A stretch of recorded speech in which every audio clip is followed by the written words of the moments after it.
నమస్తే TV 20 news కి స్వాగతం. వార్తల్లో ముందుగా ముఖ్యాంశాలు. పోలవరం ప్రాజెక్ట్ పూర్తికి కేంద్రం కృషి, రాష్ట్రపతి ద్రౌపది ముర్ము.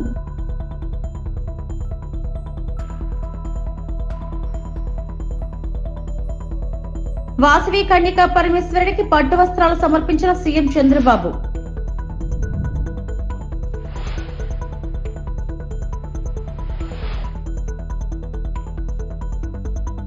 త్వరలో భారత్ కు సొంత జనరేటివ్ ఏఐ మోడల్.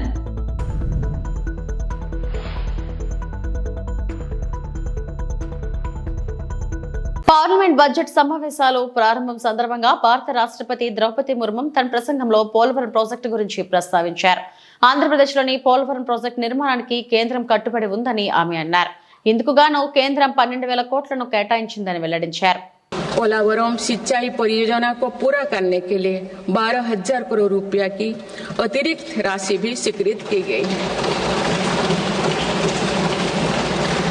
माननीय सदस्यगण, हमारे शतरंज चैंपियनशिप में भी भारत ने अपना परचम लहराया। फिट इंडिया मूवमेंट से लगाकर हम सशक्त युवा शक्ति का निर्माण कर रहे हैं। పశ్చిమ గోదావరి జిల్లా పెనుగొండలో సీఎం చంద్రబాబు పర్యటించారు. స్థానిక మార్కెట్ యార్డులో ఏర్పాటు చేసిన హెలీప్యాడ్ వద్ద సీఎంకు మంత్రి నిమ్మల రామనాయుడు, ఎమ్మెల్యేలు, ముఖ్య నేతలు ఘన స్వాగతం పలికారు. అనంతరం పట్టణంలో వాసవి కన్యకా పరమేశ్వరి ఆలయానికి చేరుకున్న సీఎంకు ఆలయ ప్రధాన అర్చకులు, అధికారులు, సిబ్బంది పూర్ణ కుంభంతో స్వాగతం పలికారు. ఆ తర్వాత అమ్మవారికి చంద్రబాబు పట్టు వస్త్రాలు సమర్పించి ప్రత్యేక పూజలు నిర్వహించారు. ఆర్యవైశ్యుల పుణ్యక్షేత్రంగా విరాజిల్లుతున్న పెనుకొండలో నేడు కన్యకా పరమేశ్వరి అమ్మవారి ఆత్మార్పణ దినోత్సవాన్ని ప్రభుత్వం అధికార కార్యక్రమంగా నిర్వహిస్తున్నారు. ఆర్యవైశ్యుల చిరకాల కోరికను కూటమి సర్కార్ నెరవేర్చడమే కాక నేరుగా ముఖ్యమంత్రి పాల్గొనడంతో భారీగా ఏర్పాట్లు చేశారు.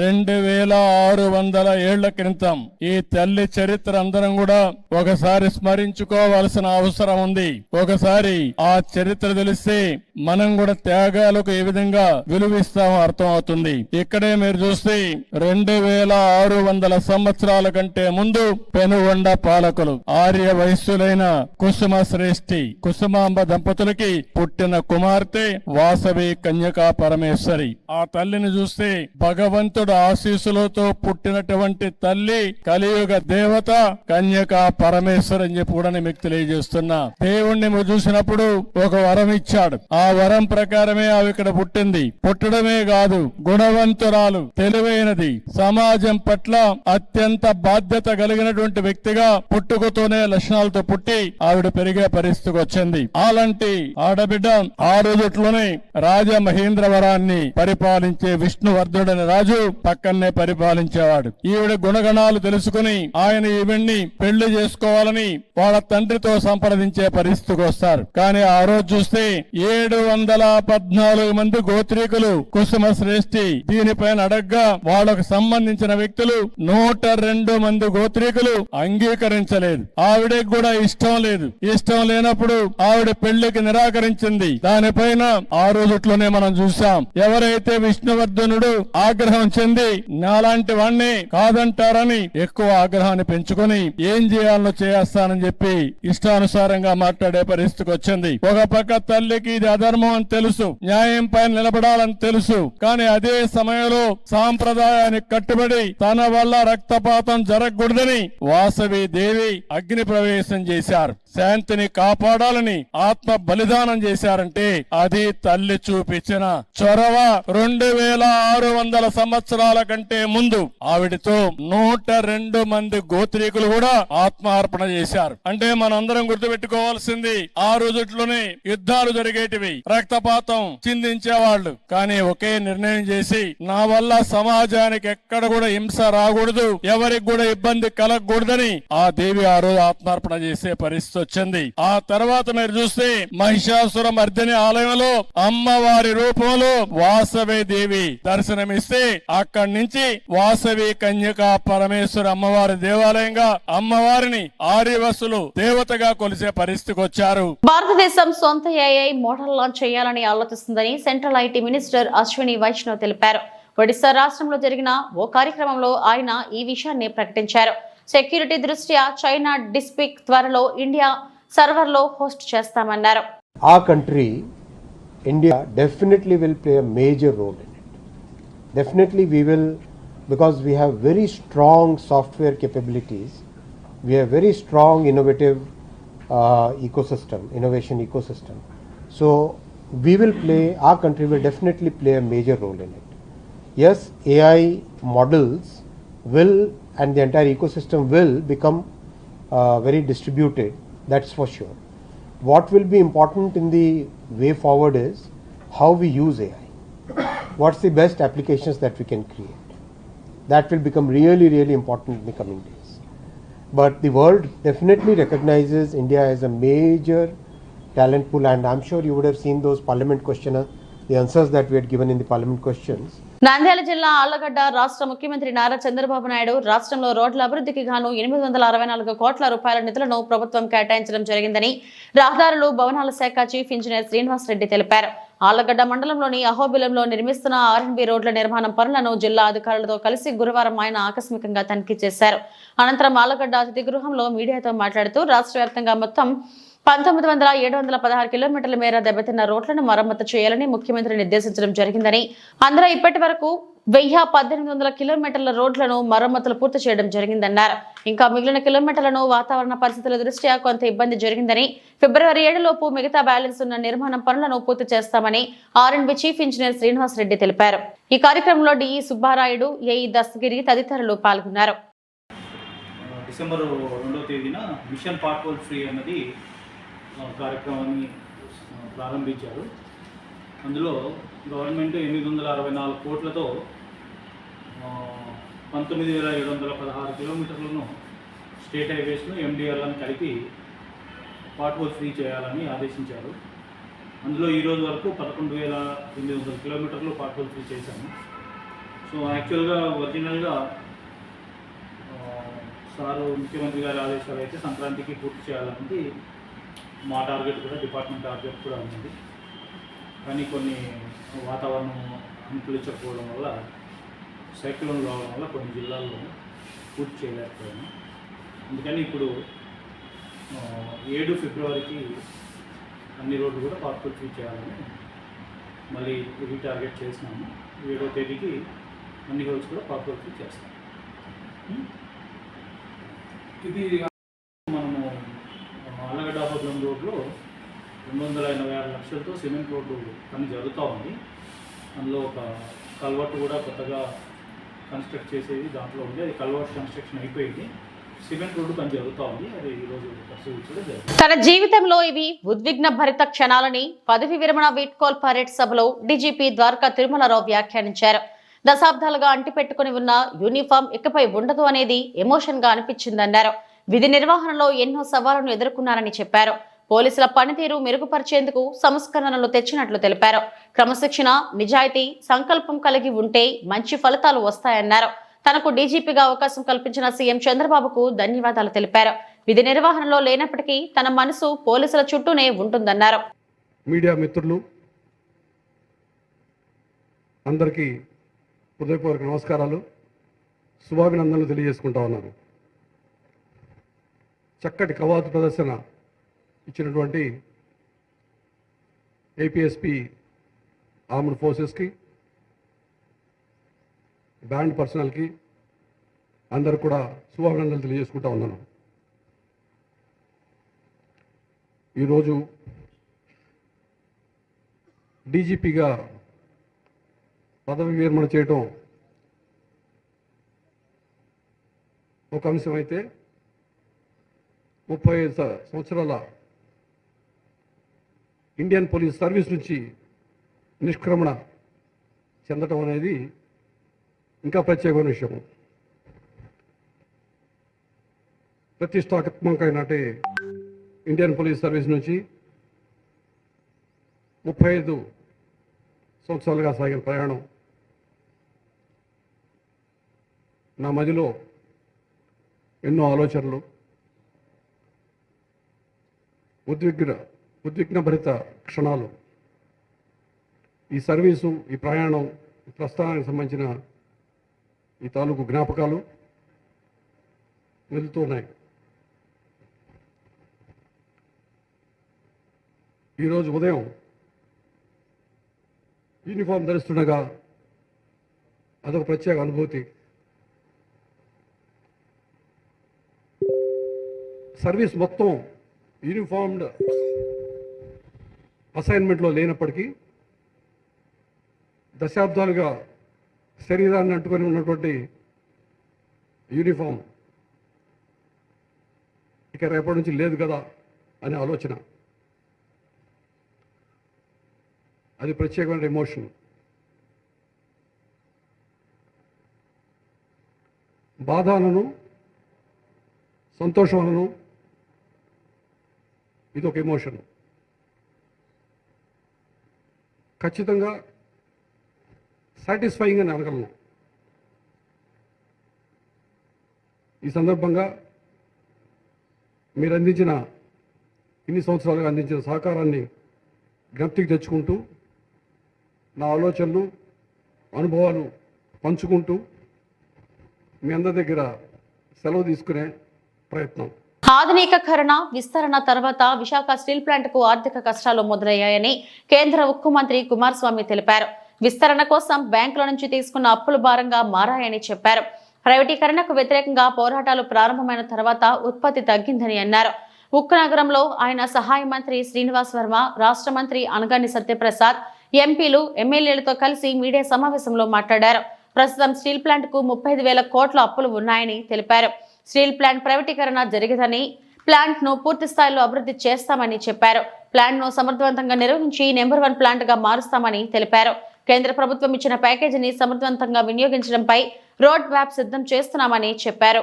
స్థానిక పార్లమెంట్ సభ్యుడు భరత్ గారు, అనకాపల్లి పార్లమెంట్ సభ్యుడు రమేష్ గారు, విజయనగరం పార్లమెంట్ సభ్యుడు అప్పలనాయుడు గారు, రాష్ట్ర ఆరోగ్య శాఖ మంత్రి శ్రీ సత్యకుమార్ గారు, స్టీల్ శాఖ కార్యదర్శి ప్లాంట్ సిఎండి గారు, అదేవిధంగా పల్లా శ్రీనివాస్ గారు, ఎమ్మెల్సీ మాధవ్ గారు, కాశీ విశ్వనాథరాజు గారు, సేల్ డైరెక్టర్ అందరూ కూడా ఇవాళ ప్లాంట్లో వివిధ వర్గాల వారితో సమావేశం కావడం జరిగింది. ఏదైతే గతంలో కూడా కుమారస్వామి గారు మంత్రిగా బాధ్యతలు స్వీకరించిన వెంటనే 4 రోజుల్లోపు గతంలో ప్లాంట్ని సందర్శించినది. ప్లాంట్లో ఉన్నటువంటి అన్ని పరిస్థితులను అవగాహన చేసుకుని ఈ ప్లాంట్ని ప్రైవేటీకరణ కాకుండా ముందుకు తీసుకెళ్లాలనేటువంటి ఒక ఆలోచనతో పట్టుదల వదలకుండా ప్రయత్నం చేయడం జరిగింది. ఏదైతే కుమారస్వామి గారు, ఆర్థిక మంత్రి నిర్మలా సీతారామన్ గారు, రాష్ట్ర ముఖ్యమంత్రి చంద్రబాబు నాయుడు గారు, జనసేన అధ్యక్షుడు పవన్ కళ్యాణ్ గారు, వీరందరి సమిష్టి కృషి కారణంగా ప్రధానమంత్రి నరేంద్ర మోడీ గారి యొక్క నాయకత్వంలో ఈ ప్యాకేజీని ప్రకటించడం జరిగింది. ఈ ప్యాకేజీని రాబోయేటువంటి రోజులు ఏ విధంగా ముందుకు తీసుకెళ్లాలన్న ఒక ఆలోచన కుమారస్వామి గారి పట్టుదల కారణంగా అనేక పర్యాయాలు ప్రధానమంత్రి గారితో, ఆర్థిక మంత్రి గారితో సమావేశం అవడం ద్వారా స్టీల్ ప్లాంట్ ను కూడా భాగస్వామ్యం చేయాలి, తీవ్రమైనటువంటి ఆర్థిక నష్టాలు ఉన్నప్పటికీ కూడా ప్యాకేజీ ఇచ్చినటువంటి సందర్భం ఇది. ఈ ప్యాకేజీని అందరూ ఉపయోగించుకోవాలా, స్టీల్ ప్లాంట్ ని లాభాల బాటలోకి నడిపించాలనేటువంటి ఒక ఆలోచనతో ఈ ప్యాకేజ్ ఇవ్వడం జరిగింది. కుమారస్వామి గారు నిత్యం కూడా ఈ ప్లాంట్ పరిరక్షణ కోసం అనేక ప్రయత్నాలు చేసి పెద్దలను మోడీ గారిని కానీ ఆర్థిక మంత్రి గారిని ఒప్పించడం ద్వారా, అధికారిని ఒప్పించడం ద్వారా మాత్రమే ఈ ప్యాకేజీ సాధ్యమైంది అనేటువంటి విషయాన్ని ఇక్కడ ప్రస్తావిస్తున్నాం. అలాగే రాష్ట్ర ముఖ్యమంత్రిగా చంద్రబాబు నాయుడు గారు ఢిల్లీ వచ్చినటువంటి ప్రతి సందర్భంలో అనేక సార్లు ఆర్థిక మంత్రి గారితో సమావేశం అవడం, రాత్రి 1 గంట 2 గంటల వరకు కూడా 2-3 పర్యాయాలు సమావేశం కావడం, వీరందరి సమిష్టి కృషి కారణంగా ఈవేళ నరేంద్ర మోడీ గారు ఈ ప్యాకేజీని ప్రకటించడం జరిగింది. కాబట్టి కుమారస్వామి గారి పర్యటన ఏదైతే కార్మికులకు భరోసా ఇవ్వడం కోసం ఇచ్చినటువంటి ప్యాకేజీ ఆధారంగా మనం ముందుకు వెళ్ళాలనేటువంటి విషయాన్ని ప్రస్తావించడం కోసం ఇవాళ స్టీల్ శాఖ కార్యదర్శిగా ఉన్నటువంటి సందీప్ పాండిట్ గారు కూడా రావడం జరిగింది. తదుపరి ఏ రకంగా ప్యాకేజీ ముందుకు తీసుకెళ్లాలనేటువంటి విషయాన్ని కుమారస్వామి గారు రాబోయేటువంటి రోజుల్లో లైలా కుటుంబంతో చూడగలిగే మంచి కామెడీ సినిమా అని నటుడు విశ్వక్ సేన్ తెలిపారు. శుక్రవారం వీఐపీ ప్రారంభ విరామ దర్శన సమయంలో ఆయన తిరుమల శ్రీవారిని దర్శించుకున్నారు. టీటీడీ అధికారులు ఆయనకు స్వాగతం పలికి దర్శన ఏర్పాట్లు చేశారు. అనంతరం మీడియాతో మాట్లాడిన విశ్వక్, లైలా చిత్రం ఫిబ్రవరి 14న విడుదల కానున్న సందర్భంగా శ్రీవారిని దర్శించుకున్నట్టు తెలిపారు.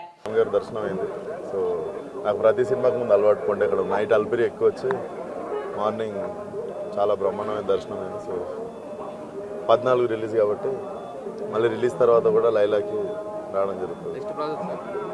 నెక్స్ట్ ప్రస్తుతం అయితే 14 లైలా రాగానే అది వారం కాగానే నెక్స్ట్ ప్రాజెక్ట్ ఏదైనా చేస్తాం. నెక్స్ట్ సీతారాలు ఫంకీ అని ఉంది ప్రస్తుతం. లైలానా సార్ కుటుంబ సమేతంగా వచ్చి ఎంజాయ్ చేసే మంచి కామెడీ సినిమా. డెఫినెట్లీ అమ్మాయి వేషం వేయడం అనేది కెరీర్లో one of the special film. Definitely కుటుంబం అంతా వచ్చి ఎంజాయ్ చేసే మంచి ఫ్యామిలీ ఎంటర్టైనర్ ఉంటుంది.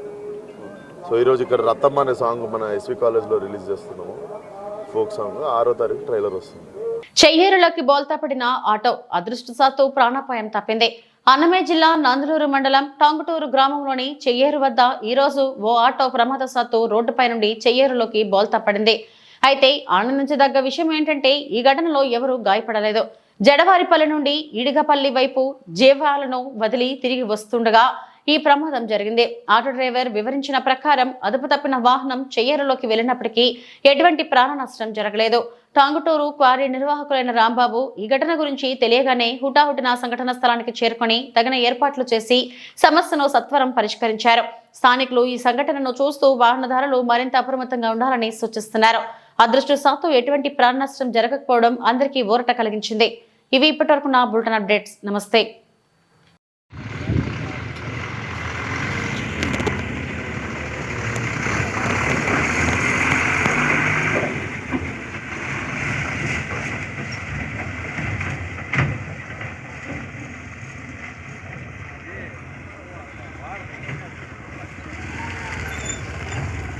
డ్రైవర్ ఎవరు భయ్యా? ఇట్రా బైక్ రా చెప్తా. ఏం జరిగింది? బండ్లో అటు వారికి వచ్చిన మట్టి ఉల్లింది పడింది. అంతేగాని ఏ ఇబ్బంది ఏం జరగలేదు. మీకు బాగుంది కదా? నాకేం ఇబ్బంది లేదు. దేని పని మీద పోయినావు? జీవాలు పోయి వచ్చాను. జీవాలు పోయి దించేసి వచ్చామని. ఏ ఊర్లో? ఈడిపల్లి. ఈడిపల్లి. మళ్ళీ ఎట్లా వెళ్తున్నావు? ఏ ఊరు మీది? జడవారపల్లి. జడవారపల్లి. స్వాతంత్ర్యం సిద్ధించి 7 దశాబ్దాలు దాటుతున్నప్పటికీ ఆదివాసులు జీవన విధానంలో కనీస మార్పుకు రాలేదని, ఆదివాసుల అనకాపల్లి జిల్లా డి మాడుగులలో తమ సమస్యలపై అధికారులు స్పందించాలని ఆదివాసీలు బస్టాండ్ ప్రాంగణంలో గల గాంధీ పార్క్ నుండి మండల రెవెన్యూ కార్యాలయం వరకు ర్యాలీగా నినాదాలు చేసుకుంటూ తరలి వెళ్లి ఎంఆర్ఓ రమాదేవికి వినతిపత్రం అందజేశారు. తమకు భూములపై హక్కులు కల్పించాలని, మాడుగుల మండపంలో గల 8 పంచాయతీలలో ఆదివాసీలు అత్యధికంగా ఉన్నారని రెవెన్యూ సదస్సులు నిర్వహించి ఆదివాసుల నుండి సమస్యలపై వినతి పత్రాలు తీసుకుని కాలం నెట్టుకుంటూ వస్తున్నారని, భూమి సిస్టు కమిషనర్ కు తమ సమస్యలు వెళ్లేటట్టు కనిపించట్లేదని, జాలంపల్లి పంచాయతీలో 170 కుటుంబాలు ఆదివాసీలు ఉండగా వారు పలు సమస్యలపై పలు వినతి పత్రాలు అందజేస్తున్నప్పటికీ ఫలితం లేకపోయిందని అన్నారు. సంక్రం పంచాయతీలో సీలింగ్ భూములు, డీఫారం పట్టా భూములు 99 సంవత్సరాల నుంచి అంటూ పెద్దల చేతుల్లోకి వెళ్లాయన్నారు. అలాగే గొప్పలపాలెం, కూర్మనాథపురం తదితర గ్రామాలలో ఆదివాసీలు అనేక సమస్యలపై కొట్టుమిట్టాడుతున్నారని, జిల్లా కలెక్టర్ తమ సమస్యల నివారణకై నెలలో 1 రోజైనా తమకు కేటాయించాలని వారు డిమాండ్ చేశారు.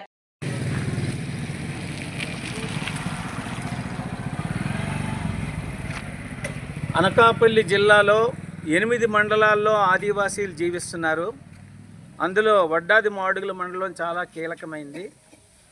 ఈ మండలంలో అత్యధిక శాతం ఆదివాసీలు వివిధ తెగలకు చెందిన వారు నివసిస్తున్నారు. ఈ గ్రామాల్లో ఈ మధ్యనే రాష్ట్ర ప్రభుత్వం రెవెన్యూ సదస్సులను నిర్వహించింది. అంతకుముందు రీసర్వే గ్రామ సభలను నిర్వహించింది. ఆ సదస్సులలో ఆదివాసీలు ఉత్సాహంగా పాల్గొని వినతిపత్రాలు ఇవ్వడం జరిగింది. కానీ ఈ రోజు వరకు వాటిపైన ఎలాంటి ప్రాథమిక విచారణ కూడా మొదలు కాలేదు. అసలు ఆదివాసీలు ఇచ్చినటువంటి వినతిపత్రాలను భూమి శిస్తు కమిషనర్ ఇచ్చినటువంటి ఉత్తర్వుల ప్రకారంగా గ్రీవెన్స్ వెబ్సైట్లో నమోదు చేశారో లేదో కూడా మనకు తెలియదు. మొత్తం 7 మండలాల్లో ఆదివాసీలు గ్రామ సభల్లో మేము ఇచ్చినటువంటి వినతిపత్రాలపై మీరు చర్యలు తీసుకోండి అని చెప్పి డిమాండ్ చేస్తూ 27వ తారీఖు నాడు చీడికాడ మండలంలో ప్రదర్శన నిర్వహించారు. ఈరోజు అనగా జనవరి 30వ తారీఖు నాడు మాడుగుల మండలం ఆదివాసీలు ప్రదర్శన నిర్వహిస్తున్నారు. జాలంపల్లి పంచాయతీ పరిధిలో దగ్గర 175 కుటుంబాలు ఎస్సీ, ఎస్టీ, బీసీ, ఓసీ పేద కుటుంబాలు సీలింగ్ మిగిలి భూములు సాగు చేస్తున్నాయి. అనేక సార్లు దరఖాస్తులు పెట్టినప్పటికీ వాటిపైన ఎలాంటి విచారణ ఇంకా జరపలేదు. శంకరం పంచాయతీలో జిల్లాలో ఎక్కడా లేని విధంగా డీఫారం పట్టా భూములు, సీలింగ్ మిగిలి భూములు పేదలకు ఇచ్చారు. కానీ అవన్నీ కూడా ఇప్పుడు పెద్దవాళ్ళ చేతుల్లోకి వెళ్ళిపోయాయి. 99 సంవత్సరాలు లీజ్ అంటూ అగ్రిమెంట్లు రాసుకున్నారు. దానిపైన ఒక సామాజిక తనిఖీ చేయాలని చెప్పి ఆదివాసీల తరఫున డిమాండ్ చేస్తున్నాము. అదేవిధంగా గొప్పిలిపాలెంలో, తర్వాత మన కూర్మనాథపురంలో, లక్ష్యంపేటలో ఉన్నటువంటి భూమి సమస్యలను రెవెన్యూ అధికారులు వెంటనే పరిష్కరించాలి. నెలలో కనీసం 1 రోజు ఆదివాసీల కోసం జిల్లా కలెక్టర్ గారు ప్రత్యేకమైనటువంటి గ్రీవెన్స్ డే నిర్వహించి ఈ మండలాల్లో ఉన్నటువంటి అధికారులను పిలిపించి బాధితులతో కూడా కూర్చొని సమస్యలు పరిష్కరించాలని చెప్పి మేము డిమాండ్ చేస్తూ ఈరోజు మాడుగుల మండలంలో ప్రదర్శన నిర్వహించి అందరి తరఫున ఈరోజు వినతిపత్రం ఇవ్వడానికి మనం సిద్ధం అవ్వడం జరుగుతుంది. ఇతర మండలాల్లో జరిగే కార్యక్రమాలను కూడా రావికమతం, రోలుగుంట, గొలుగొండ, నాతవరం మండలాల్లో జరిగే కార్యక్రమాలను కూడా ఆదివాసీలు జయప్రదం చేయాలని కోరుతున్నాం. జై ఆదివాసీ. గత ప్రభుత్వ విధానాలతో రాష్ట్రం అన్ని రకాలుగా ధ్వంసం. నందికొట్కూరు ఎమ్మెల్యే గిత్తా జయసూర్య తన విధానాలతో రాష్ట్ర ఆర్థిక వ్యవస్థను ధ్వంసం చేసిన జగన్మోహన్ రెడ్డి కూటమి పాలనపై విమర్శ చేయడం విడ్డూరమని నందికొట్కూరు ఎమ్మెల్యే గిత్తా జయసూర్య అన్నారు. కూటమి ప్రభుత్వ పాలనపై జగన్ చేస్తున్న విమర్శలకు బదిలిస్తూ పార్టీ ఆదేశాల మేరకు నందికొట్కూరు పట్టణంలోని టీడీపీ పార్టీ కార్యాలయంలో ఏర్పాటు చేసిన విలేకరుల సమావేశంలో నందికొట్కూరు ఎమ్మెల్యే గిత్తా జయసూర్య మాట్లాడారు. కూటమి ప్రభుత్వం అధికారంలోకి వచ్చిన తర్వాత పెన్షన్ పెంపు, అన్నా క్యాంటీన్ ప్రారంభం, ల్యాండ్ టైటిలింగ్ యాక్ట్ రద్దు చేశామని అన్నారు. ఉపాధి హామీ పనుల బకాయిలు కూడా చెల్లించే ప్రయత్నం జరుగుతుందన్నారు. వైసీపీ పాలనలో పబ్లిసిటీ పిచ్చితో జగన్మోహన్ రెడ్డి తన ఫోటోలు పేరు కోసం ఎంతో ప్రజాధనం వృధా చేశారని ఆరోపించారు. జగన్ కేవలం ఓట్ల కోసమే దళితులపై ప్రేమ చూపించారని, వారి అభివృద్ధి కోసం ఏమీ చేయలేదన్నారు. సప్లాన్ నిధులను దారి మళ్లించారని ఆరోపించారు. 2014 నుండి 19 వరకు అధికారంలో ఉన్న టీడీపీ సప్లాన్ నిధులతో కాలనీలు అభివృద్ధి చేసిందన్నారు. బడుగు బలహీన వర్గాలు ప్రజలు ఆరాధించే ఎన్టీఆర్ పేరును హెల్త్ యూనివర్సిటీకి లేకుండా చేయాలని చూసిన దుర్మార్గుడు జగన్ అన్నారు. గతంలో జగన్ చేసిన తప్పులకు ప్రజలు సరైన శిక్ష విధించారని దాని ఫలితంగానే వైసీపీ 11 స్థానాలకు పరిమితం అయిందని అన్నారు. అందరి పొలాలు కూడా కాజేసే కార్యక్రమాన్ని కూడా శ్రీకారం చుట్టాడు. మీరు చూసుకోండి, బ్రిటిష్ వాళ్ళు పరిపాలించినప్పుడు కూడా మనకున్నటువంటి సరిహద్దు రాళ్ళులలో కేవలం నామరాలు మాత్రమే పెట్టారు. కానీ జగన్మోహన్ రెడ్డి 2019 నుంచి 24 వరకు వచ్చిన తర్వాత ఆయన నమ్మరాల మీద కూడా ఆయన ఫోటో వేసుకునే కార్యక్రమం చేశాడు. అంతేకాకుండా ప్రభుత్వం కట్టినటువంటి బిల్డింగ్లకు రంగులు వేసడానికి దాదాపు 1000 కోట్ల రూపాయలు ఖర్చు పెట్టి ప్రజాధనాన్ని వృధా చేసినటువంటి చరిత్ర జగన్మోహన్ రెడ్డి అని చెప్పేసి ఈ సందర్భంగా తెలియజేస్తున్నాం. పట్టాదార పాస్బుక్ల మీద కూడా ఆయన ఫోటోనే. ఏదైతే ఎంతో మంది ముఖ్యమంత్రులు పరిపాలించినప్పటికీ రాజముద్ర మాత్రం ఉన్నట్లు మనం చూసాము. పట్టాదార పాస్బుక్ ఏదైతే రైతు ఫోటో ఉండడం చూసాం. కానీ ఆయనకు ఒక పిచ్చి, డబ్బు పిచ్చి. కేవలం ఆనాడు తండ్రి అధికారాన్ని పెట్టుకుని లక్షల కోట్లు కాజేసినాడు. ఆయన అధికారాన్ని పెట్టుకున్న తర్వాత కూడా ఏదో వైఎస్ రాజశేఖర రెడ్డి కొడుకు ఏదో రాష్ట్రానికి మేలు చేస్తాడని ప్రజలు ఒక్క అవకాశం అని చెప్పేసి 2019లో అవకాశం ఇస్తే రాష్ట్ర ప్రజానికాన్ని అంతా కూడా నడ్డి విడిచి అప్పుల పాలు చేసి చదువుకునేటువంటి విద్యార్థులకు ఉద్యోగాలు లేకుండా చేశాడు. రైతులకు గిట్టుబాటు ధరలు లేకుండా చేశాడు. ఒక్క ఇరిగేషన్ ప్రాజెక్టు తీసుకురాలేదు. కేవలం ఆయన 2 రోజులు ఢిల్లీకి ఎందుకు తిరిగాడు తప్ప, కేవలం ఆయన కేసులు కొట్టేసుకోవడానికి తిరిగాడు తప్ప అభివృద్ధికి ఎన్నడూ ₹1 ఇచ్చినటువంటి చరిత్ర లేదని చెప్పేసి ఈ సందర్భంగా తెలియజేస్తున్నాం. అంతేకాకుండా మీరు చూసినట్లయితే ఇసుకలో మాఫియానే, మద్యంలో మాఫియానే, అన్నిటిని కూడా 1000 కోట్లు ఖర్చించి ఈరోజు మళ్ళీ తెలుగుదేశం ప్రభుత్వం పైన 7 నెలలకు వచ్చిన తర్వాత ఆయన పెట్టినటువంటి బకాయిలన్నీ చెల్లించుకుంటూ వస్తుంటే సూపర్ 6 అమలు చేయడం లేదు, అవి అమలు చేయడం లేదని. కానీ మేము ఇచ్చినటువంటి వాగ్దానాల ప్రకారము వచ్చిన వెంటనే 3000 ఉన్నటువంటి పెన్షన్ 4000 చేశాం. టైటిల్ యాక్ట్ చట్టాన్ని రద్దు చేస్తామని చెప్పేసి రద్దు చేశాం. అంతేకాకుండా పేదవారికి ఏదైతే ₹5 అన్న క్యాంటీన్లో అన్నం పెట్టే కార్యక్రమం చేస్తామని చెప్పేసి ఆ రోజు వాగ్దానాలు ఇచ్చినట్టు విధంగానే చేసుకుంటూ వచ్చాం. అంతేకాకుండా ఏదైతే చదువుకున్నటువంటి విద్యార్థులకు ఉద్యోగ అవకాశాలు లేవని చెప్పేసి మా ప్రభుత్వం వచ్చిన తర్వాత దాదాపు 16,342 పోస్టులు, టీచర్ పోస్టులు కూడా భర్తీ చేసేదానికి నోటిఫికేషన్ కూడా జారీ చేసింది. కానీ ఇటువంటి కార్యక్రమాలన్నీ మీరు చేసినటువంటి విధ్వంసకరమైనటువంటి అంశాలన్నింటినీ పరిగణనలోకి తీసుకొని రాష్ట్రాన్ని ఎట్లా ముందరికి తీసుకుపోవాలని చెప్పేసి చంద్రబాబు నాయుడు గారు రాత్రింబావులు కష్టపడుతుంటే నువ్వు ఒక ఏమీ నీ పిచ్చి వెక్కిలి చేష్టాలు నగడమే తప్ప నువ్వు చేసే పని ఏమీ లేదు. నువ్వు టార్గెట్ పెట్టుకుని 1000 కోట్లు ఎట్లా సంపాదించుకున్నావో మరి రాష్ట్రానికి కూడా ఒక విజనరీ అంత అవసరం లేదా? 2047 అప్పుడు ఎవడుంటాడో ఎవడుపోతాడు అంటాడు. మరి ఆనాడు చంద్రబాబు నాయుడు గారు ఎవరుంటారో ఎవరు పోతారు అనుకుంటే ఈరోజు హైదరాబాద్ ఆ పరిస్థితుల్లో ఉండేదే. కాబట్టి ఏదైనా సరే మనం ఒక విజన్ పెట్టుకొని ముందరికి పోతేనే, ఒక పని చేయాలనే ఒక సంకల్పం ఉంటేనే తప్ప చేయగలుగుతాము, లేకుంటే లేదని చెప్పేసి ఈ సందర్భంగా తెలియజేస్తున్నాం. అంతేకాకుండా ఆయన పెట్టినటువంటి 1000 కోట్లు బడ్జెట్ అంతా. ఇవి ఇప్పటివరకు నా బులెటిన్ అప్డేట్స్. నమస్తే.